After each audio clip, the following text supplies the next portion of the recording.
Hello guys, hello guys, good afternoon guys. Andito na naman guys si Lenra guys, usalo guys.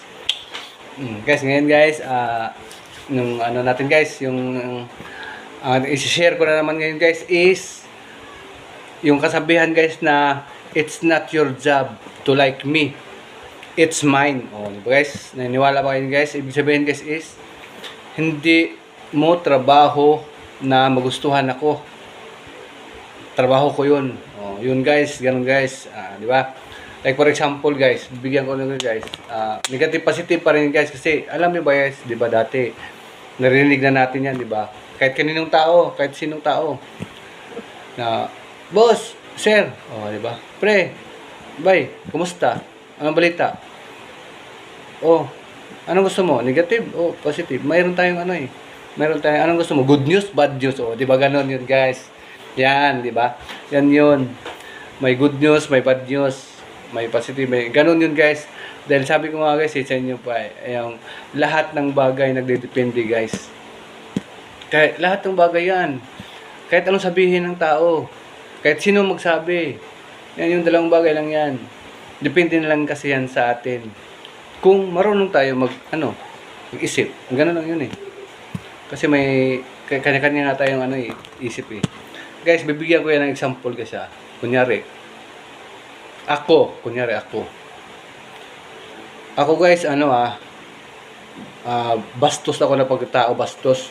Bugoy-bugoy ako, makulit ako guys. Ganon. O, anong, di ba lagi kong ginagawa? Makulit ako, pasaway ako, ganon. Ano yung tingin sa akin guys? Di ba? Ibig sabihin, uy, hindi niyo ako magustuhan.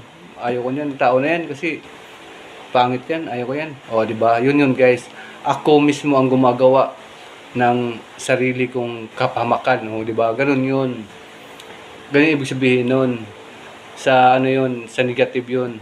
Pangalawa guys, negative.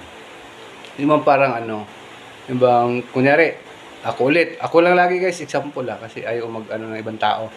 O di kaya, sige, ibang tao, try natin ibang tao. Kasi, depende kasi. Lahat yan. Wala tayong mapili dyan kasi dalawa lang yan kasi. Dalawa lang yan. Negative, positive lang yan. Nasa atin lang yan mag-isip. Oh. Kunyari, may nakita natin yung kasama natin. Diba? Yung bang parang yung bang, ang galing niya, magaling siya guys ha. Magaling naman to, magaling. Pero, alam mo yung gumawa siya ng palpak. Oh, ngayon, biglang nagbago yung tingin natin sa kanya. Kasi bakit? Hindi naman yung ganyan ha. Ba't naging ganun na siya? O, diba? Yun guys.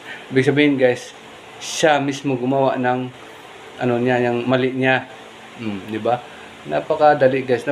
Napakadali lang natin intindihin kung maintindihan natin.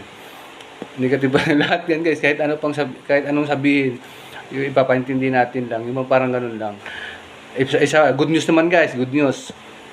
Like for example, may kaibigan tayo or may tao na yung parang hindi natin alam na yung parang minamalit natin, yung parang ganun, kawawa, minamalit natin, di ba?